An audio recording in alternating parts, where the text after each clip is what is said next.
Alright, what the hell's going on with the Rockets? They've now won 6 games in a row. Eric Gordon is all the way back. The dude is shooting 45% from 3 in their 6-game win streak, and it's all of your normal Eric Gordon shots. You remember, we were talking about Gordon as a potential guy that a team could trade for around the deadline. This certainly helps that out. I mean, sure, there's always the fear of him getting injured or whatever, but bro, he's hoisting up 27-footers like it's nothing. He is still a little expensive, though. Christian Wood has been doing basically everything on offense for these guys. Once they got Daniel Tice out of there, Christian Wood, he's just taken off. I mean, Tice has still been playing a little bit lately, but they clearly wanted to go to more of a one big guy thing, and Christian Wood's inside scoring has really benefited from it. And it's not crazy to see why. There's nobody in his way when he's diving to the rim.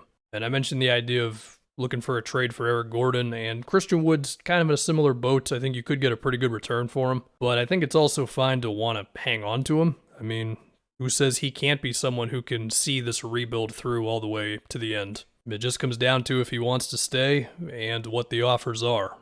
I imagine they're pretty good. And this is something I do want to talk about. Like, is this good for the team? Because I've already seen this brought up. Like, is it really good for them to be winning this much? Shouldn't they just be tanking? Listen, man, the conversation 2 weeks ago was, are they so bad that this is not good for their development? Just let them have fun in the moment. They have all season to tank, especially at the tail end of the year where nobody notices and you can just lose like 15 games in a row. They'll be fine. They're still going to get a very high pick.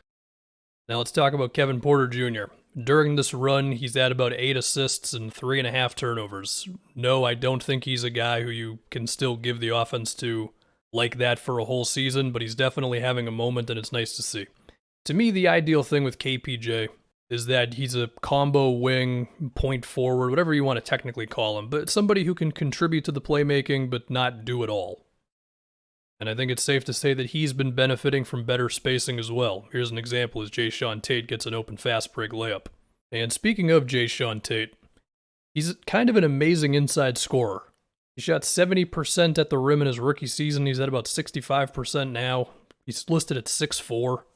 He's also listed at about 230 pounds, which helps out his case. But for a guy who basically has nothing from 3 to be this efficient of an offensive player, I think it's pretty cool. I mean, he plays hard, he hangs around the dunker spot, he's got an array of little up fakes and post moves and all that. And of course, you would love to see him develop that 3, who knows if he will, but he's finding a place in the NBA without it. And then you've got Garrison Matthews, a former Celtic that they could probably use because of his shooting. He's at 42% on 7 threes a game. And then you've got Sengun, who honestly might be the most exciting on this whole team. Rockets fans still clamoring for the guy to get more minutes. He's shown signs of doing everything. Scoring in the post or around the basket, making plays off the dribble, shooting from 3, like spin moves and pump fake one way and then go the other way with it. There is a world in which if Sengun develops the things that he's already showing very good signs of, that he can be a big guy where he can pop, he can roll, you can get it to him in the post. We're going to look at his passing in a second here. I mean, he looks for cutters, and he can find guys on the short roll. Like, this is a guy that they could really run a lot of offense through one day. Anyway, Darius Garland is shooting nearly 40% on pull-up threes this season. And I know this is all pretty basic, but just being this awesome from 3, it opens up everything. Guys are going to step up on screens more for you. That opens up stuff for your other guys. You can also just bail your team out of a possession that's going nowhere. He's also been shooting over 50% from mid-range, which I think is pretty huge because I don't know if he's ever going to be an amazing inside scorer. I mean, he's very quick and he's shifty, but in terms of just finishing at the rim, powering through defenders, I just don't know if that's ever going to be part of his game. I mean, he's at about 2 free throws a game right now, so the pull-up mid-range, the floaters, all that stuff, he's going to need that. Sources say Dame has grown frustrated with the team's play, tensions with Chauncey. Yeah, let's be honest, Dame should have done this like 4 years ago, when Neil O'Shea was content with just building an okay team around him. And I said it in that video that I did yesterday. To me, the first step is just change the defense. The trapping ball handlers is not working at all. And then, of course, Dame had to tweet about it, so I don't know what the hell to think. Dame would like to play with Ben Simmons.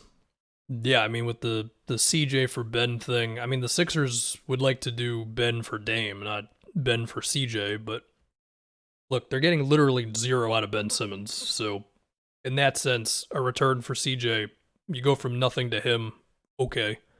Is it the best they can possibly do? I don't know. I mean, it just depends on like how much pressure is Embiid going to put on them to make a move right now. What are the feelings they're going to get about, well, if we wait until the deadline, we could get somebody better than CJ. As far as who that is, I don't know. You hear little rumblings of De'Aaron Fox